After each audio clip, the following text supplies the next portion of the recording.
Sean bienvenidos todos ustedes, estimados estudiantes, al inicio de este módulo 2 de Textos Fundamentales del Pensamiento Religioso Occidental. Bien, mis estimados estudiantes, sean bienvenidos nuevamente a este inicio del módulo 2 de Textos Fundamentales del Pensamiento Religioso Occidental. ¿Sí? En todo el recorrido que hemos realizado durante este tiempo, habiendo escuchado también sus inquietudes dentro del foro, dentro de las diversas necesidades que se presentan dentro del quehacer académico, vamos a continuar esperando dar respuesta y llenando sus vacíos, cumpliendo con todo lo que necesitan ustedes para que tengan el más óptimo aprendizaje dentro de estos elementos de formación, dentro de este contexto tan importante, dentro de la formación del pensamiento y del enriquecimiento del hombre. Dentro de estos apartados tenemos como primero la Biblia. Vamos a hablar en este módulo 2 de textos sagrados y sus características. Aquí vamos ya a ahondar dentro de esta presentación sobre los 3 textos principales y que en el trabajo, en la guía de estudio, ustedes van a conseguir de manera más ampliada, de manera más abierta el contenido. Como siempre inicio con ustedes con una pequeña reflexión para adentrarnos dentro de esta aventura del aprendizaje. Quiero leerles y hablarles algo sobre los 3 textos del pensamiento occidental. Toda escritura, todo mensaje, por muy breve o extenso que éste lleva un mensaje. La acción de que el hombre sea partícipe de una salvación desde donde él tiene puesta su fe va en relación directa con lo que ha leído, con lo que ha sido dado para su reflexión y posterior disposición de poner en práctica lo que necesita para llevar una vida de equilibrio y sobriedad. Como primero, voy a tocar y voy a abarcar la Biblia. Para ustedes y mi persona, la hemos escuchado muchas veces, a lo mejor la hemos leído, la hemos abierto, hemos escudriñado, como se llama dentro del ámbito cristiano, sus sagradas escrituras, hemos visto y hemos leído un libro que a lo largo de la historia no ha perdido vigencia, ha sido una obra literaria con el mayor auge en el mundo. Y por eso ustedes se preguntarán, ¿realmente qué es la Biblia? Aquí tenemos algunas preguntas para dar inicio a este contenido. ¿Alguna vez te has preguntado si la Biblia puede ser realmente de ayuda para ti en tus problemas más profundos? Vamos a partir desde el punto de vista existencial, desde la necesidad de buscar ayuda, de buscar solución a nuestras dificultades. ¿Has luchado para saber qué hacer con tu vida y has deseado haber tenido alguna palabra especial de parte de Dios? ¿En algún momento el ser humano ha tenido necesidad de algún compromiso de ayuda y ha buscado en las Sagradas Escrituras y ha tenido respuesta sobre ello? También ustedes se pueden ir haciendo estas preguntas dentro de su pensamiento, si realmente alguna vez han acudido a este instrumento para poder ser atendidos y ayudados. ¿Alguna vez pensaste y quisiste eliminar algo de la Biblia para hacerla más agradable? Algunas veces nosotros queremos quitarle cosas que no nos convienen o queremos quitar elementos porque realmente no van a nuestra conveniencia ni a nuestro favor. ¿Alguna vez has sentido que la Biblia no es suficiente para vivir una vida de fe en este mundo tan complicado en el que nos ha tocado vivir? Si puedes responder que sí a cualquiera de estas preguntas, entonces estás batallando con la doctrina de la suficiencia de las Escrituras. Es decir, si tú vas en contra o si tenemos duda de todo ello, quizás estamos teniendo alguna crisis dentro de lo que son el dogma de las Sagradas Escrituras. Es decir, dudamos de su fidelidad, dudamos de su reputación. ¿Cómo sé que la Biblia no es de ficción?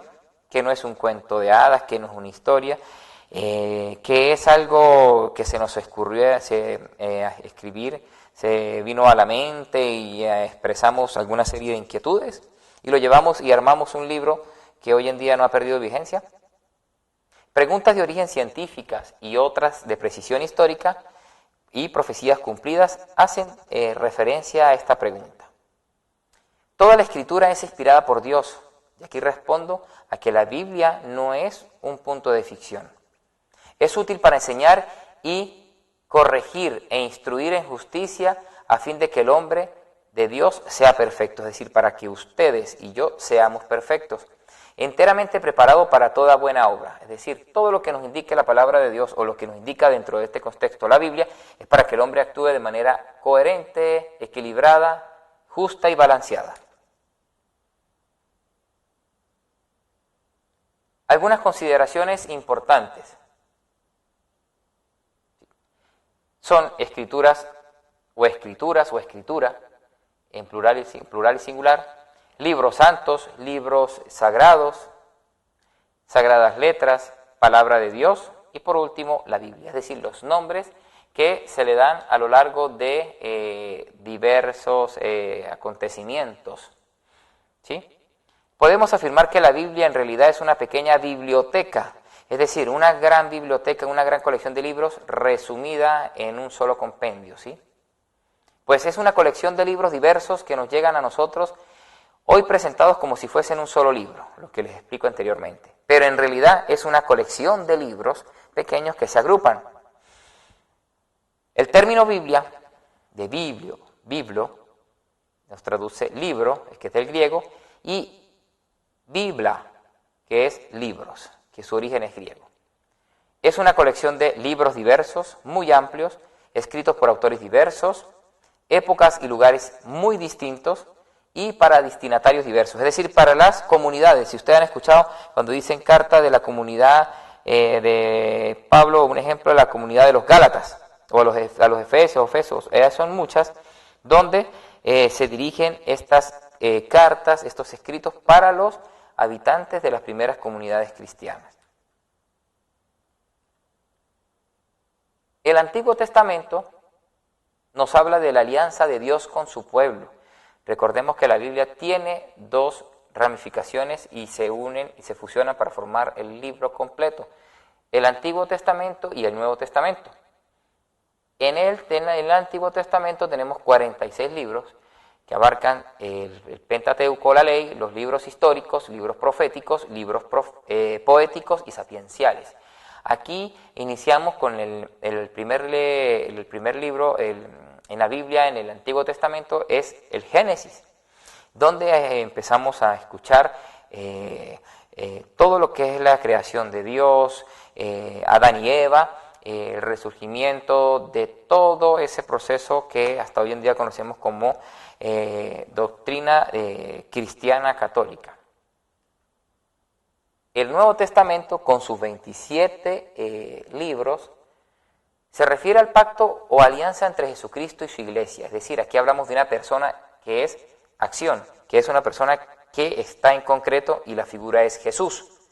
Y hablamos de sus evangelios, ¿sí? Los 4 evangelios, Mateo, Marcos, Lucas y Juan. Los hechos de los apóstoles, que son las historias, son todas las vivencias de los seguidores, de las personas que estuvieron allí con Jesús.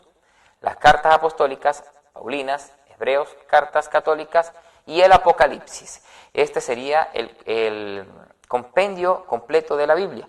Esta información está a mayor detalle en todo lo que compone la guía del estudiante. El valor de los dos testamentos, el Antiguo y Nuevo Testamento. Dios es el autor de ambos testamentos, es decir, la inspiración dada para lograr tan majestuosa obra. Se encubren mutuamente. ¿Esto qué pensarán ustedes cuando hablamos de se encubren mutuamente?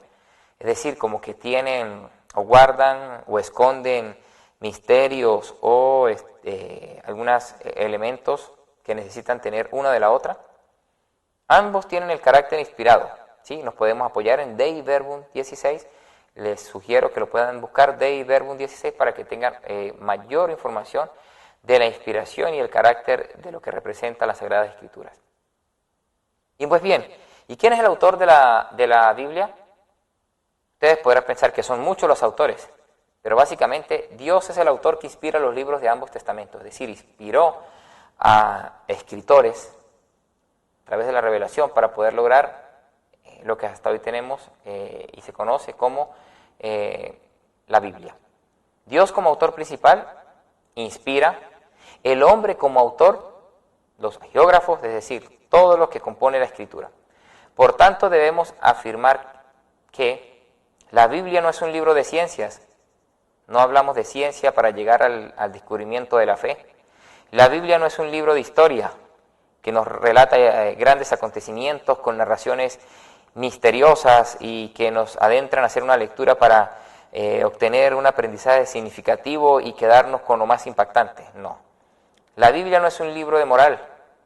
Tampoco pensemos que nos va a enseñar que está el bien y el mal y cómo debemos actuar. La Biblia va mucho más allá de ese acontecimiento, va más que enseñarnos, va a orientarnos en nuestra guía espiritual. Y esto va dirigido a todos los creyentes que tienen su vertiente de fe en el cristianismo, llámese el cristianismo católico o el cristianismo desde lo evangélico, desde el protestantismo.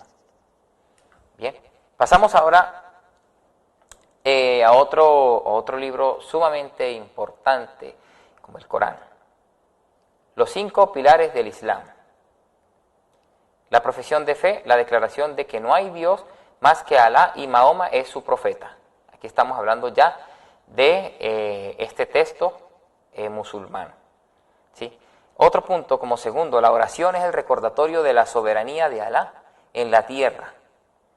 Esa oración debe hacerse 5 veces al día, los viernes. Y la oración de la tarde debe hacerse congregándose, dirigido por un musulmán principal. Fíjense las características que tiene esta corriente y este texto, que no contrastan mucho en diferencia con el texto anterior. Las caridades. Todo musulmán debe regalar 1 de 40 de su parte o el 2.5% de su ingreso anual en efectivos similares. Es decir, están invitados a hacer la caridad. El ayuno. Cada día durante el 9º mes de Ramadán, según el calendario lunar islámico, el ayuno empieza al amanecer y termina al anochecer. Esta es parte sagrada dentro del pensamiento de los musulmanes. El peregrinaje. Todo musulmán debe peregrinar como parte de su creencia. Es decir, todos los musulmanes con habilidades y los recursos necesarios deberán visitar por lo menos una vez en su vida, escuchen bien, una vez en su vida la Meca en Arabia Saudita, es decir, para rendir tributo a su Dios, postrarse y cumplir con ese cometido que deben tener dentro de su existencia. Aquí tenemos una estructura, un organigrama, donde se nos presenta el Islam como una religión monoteísta, es decir, un solo Dios, que tiene un libro sagrado que es el Corán. Su Dios se llama Alá, vamos siguiendo la secuencia, el cual envió a su profeta Mahoma, con una revelación a través del arcángel Gabriel. Es una estructura muy básica que nos permite ver a simple vista, para que ustedes tengan una noción de cómo fue este proceso evolutivo dentro de esta tendencia religiosa. ¿Sí? Hay 104 libros sagrados considerados por el Islam como revelación directa, pero solo 4 aún existen. La ley, el Torá, entregado por Moisés, los Salmos por David, el Evangelio por Jesús, y el más importante, el Corán, por medio de Mahoma.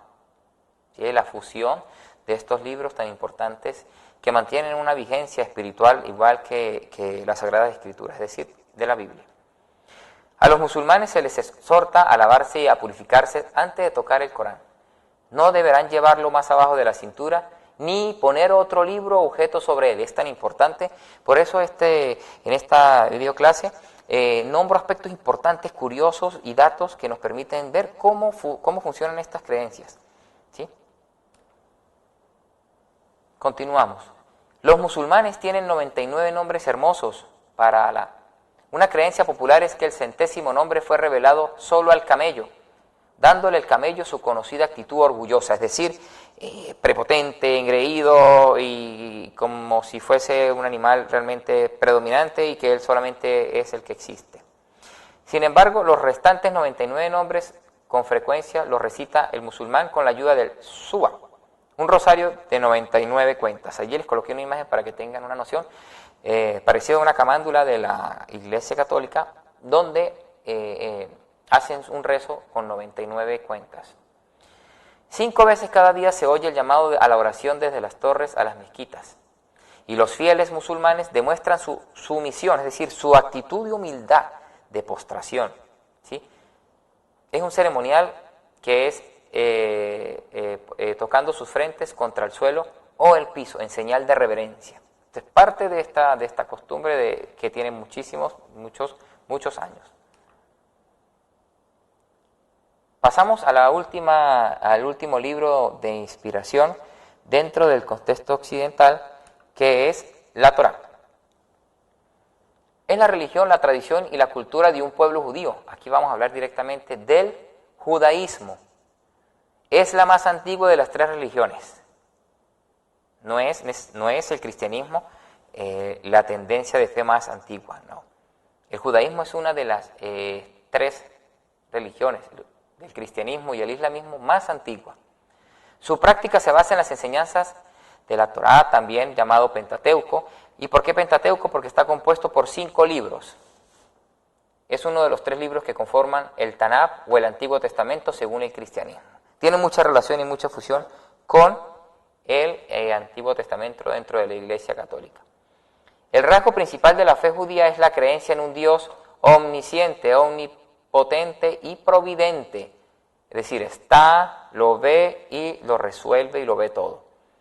Que habría creado el universo y elegido al pueblo judío para revelarle la ley contenida en los 10 mandamientos. Básicamente, nos resumimos a las tablas de los 10 mandamientos, donde se nos enseña el correcto actuar. Fíjense las características que les detallo acá sobre ellos, que también está ampliado mayormente en la guía del estudiante. Los judíos tienen prohibido comer carne de cerdo. Los judíos son sumamente estrictos con el tema de la impureza, es decir, todo lo impuro es pecado para ellos. Los judíos hacen constantes sacrificios a Dios, animales, vegetales o incienso, eran sacrificados diariamente en el templo por los sacerdotes. Sacrificar animales como parte del ofrecimiento a Dios. Torá, como contexto sagrado, une todas las religiones abrahámicas.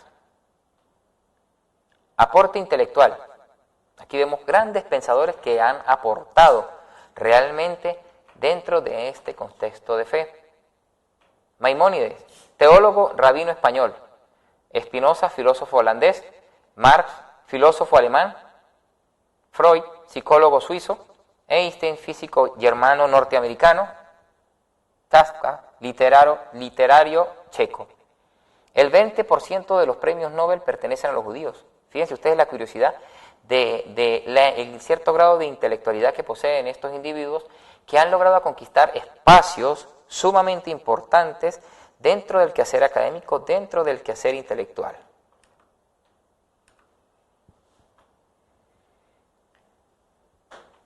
Saliendo de los 3 textos que presenté a continuación anteriormente, vamos a hablar ahora de por qué los textos inspiran la salvación.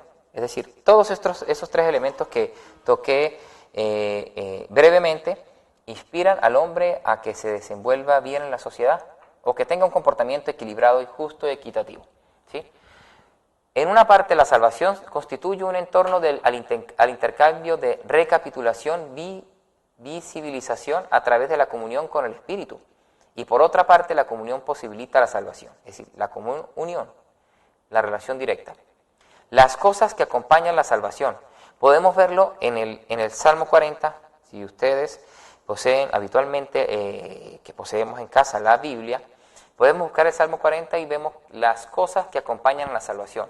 Por eso los textos inspiran a que el hombre se salve más que a un libro de historias, de cuentos que se hablan de grandes o supuestas o verdaderas o falsas verdades. Otra frase muy, muy importante que tiene que ver con la salvación: y me hizo sacar del pozo de la desesperación, del lodo cenagoso, pues puso mis pies sobre la peña y enderezó mis pasos. Esto tiene que ver con que nos ha tomado de la miseria, nos ha levantado y nos ha hecho prominentes, nos ha hecho personas útiles. Dentro del contexto cristiano, esto tiene un valor incalculable porque nos permite ver de que Hemos salido de la miseria para ser personas grandes, para que seamos personas dignas de merecedores de la salvación. Ahí vemos, posición como hijos de Dios, ¿qué es lo primero? No podemos estar fuera. Tenemos el perdón, producto de nuestro actuar. Dios nos perdona, nos da una reconciliación. Nos da ahí una justificación. Necesitamos justificar qué estamos haciendo y poder mejorarlo. Salir de la condena a la salvación. La santificación. Básicamente, las tres entidades de fe occidentales buscan que lleguemos a la santificación de la persona, a la plusvalía de la realización personal dentro de la espiritualidad, poder ser salvos. Y el último, la relación vital con Dios no se va a perder de ninguna manera, tiene que ser una constante. Como ahora los textos nos inspiran salvación, también nos inspiran ética y moral. Porque si bien es cierto, la Biblia, hablando en el primer capítulo de presentación de la Biblia, hablábamos de que no es un libro de moral, pero nos enseñan al correcto actuar, que es diferente. Nos enseñan a que debemos ser personas justas y equilibradas, sin tener un predominio de maligno o de maldad hacia el otro. Las religiones tienen una ética particular, ¿sí? El catolicismo, hinduismo, el islamismo, una serie de religiones. Lo único y principal que buscan es que nos identifiquemos y busquemos un criterio propio, ¿sí? Son corrientes de fe con su ética que las define. Cada una de ellas, si ustedes ven cada texto, pueden hacer comparaciones, cada uno busca es que actuemos de manera coherente, limpia y transparente.